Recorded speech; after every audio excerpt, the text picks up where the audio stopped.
태도의 문제가 심각하네요. 여기 국회의원들은 국민의 대표잖아요. 네. 여기 있는 여야 의원들의 설득을 못하고 국민들한테 그럼 우리는 헛빠집니까? 지난 1998년 15대 국회부터 국정감사를 모니터하는 국정감사 NGO 모니터단입니다. 270여 개 단체와 자원봉사자들은 이번 국감을 어떻게 평가하고 있을까? 감사하는 의원의 태도도 피감기관의 모습도 모두 문제라고 지적했습니다.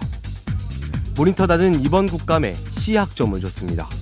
특히 반복되는 질문이 많다는 것을 큰 문제로 꼽았습니다. 국감 때마다 재탕, 삼탕 얘기가 해마다 거듭되고 있어서 그 부분에 대해서 조사를 해봤어요. 18대 국회 2번 이상 질의가 되고 19대까지도 이어져 오는 것을 보니까 561개나 전체 상임위에서 발견이 되었거든요. 그러니까 하수처리장으로 유입되어야 함에도 불구하고 우회관로를 설치해서 하수처리장으로 유입시키지 아니하는 무단 방류를 하고 있는 남양주 화도 하수처리장은 미처리된 하수를 하루 평균 3,000톤, 6년 동안 무려 657만 톤을 불법 방류를 했습니다. 그럼 22.8%가 적정 처리를 하지 않고 방류한다 이거 아니에요. 그럼 하루에 6만 1,600톤을 그냥 내버린다 이거예요. 오염물질들이 섞여서 상수원으로 들어가는데 여기에 대해서 뭐 어떤 대책을 강구하고 있습니까? 계속 그 하천으로 들어가는 게 지금까지 방치가 됐던 셈 아닙니까? 무성의하고 이렇게 그냥 대충 덮고 넘어가고 그 시간만 지나면 하여간 끝난다라고 하는 의식 때문에 그렇거든요. 그러니까 아까 말씀드린 것처럼 국정감사를 했으면 그 국정감사의 결과에 대해서 반드시 조치가 있어야 된다는 거죠. 국감 현장에서 만난 사람들에게 공통적으로 들은 말은 시간이 부족하다는 이야기였습니다. 감사 한 번에 15분 정도의 질의 시간을 갖는 의원들이나 그 답변을 제대로 할 시간을 받지 못한다는 증인들, 자료 준비에 밤을 새는 피감기관 직원들과 자료 분석에 밤을 새는 보좌관 모두 시간이 부족했습니다. 시찰이나 증인 같은 경우는 평상시 상임위 때 하자.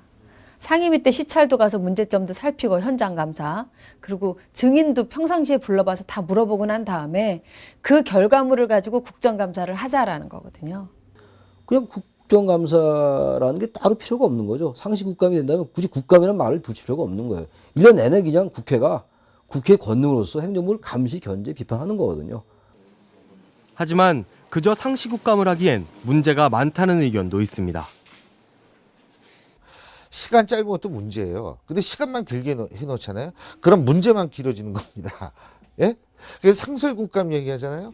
저는 그래요. 지금 상태로 상설국감을 하면 문제의 상시화가 된다는 거예요. 예?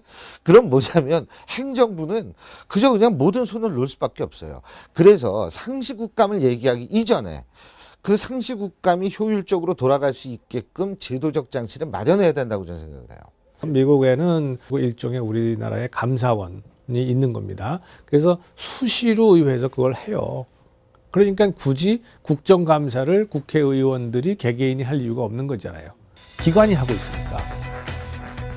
국민이 낸 세금으로 행정부가 나라 살림을 잘 하고 있는지 감독하고 검사한다는 점에서 국정감사는 중요하고 꼭 필요한 일입니다. 하지만 국감이 부활한 지 25년째. 많은 사람들은 여전히 국감 현장을 유감스럽게 바라보고 있습니다. 국민이 국회에 준 행정부 감시 권한을 계속 지키려면 이제는 국민이 공감할 수 있는 국감, 호감 가는 국감으로 변해야 할 것입니다.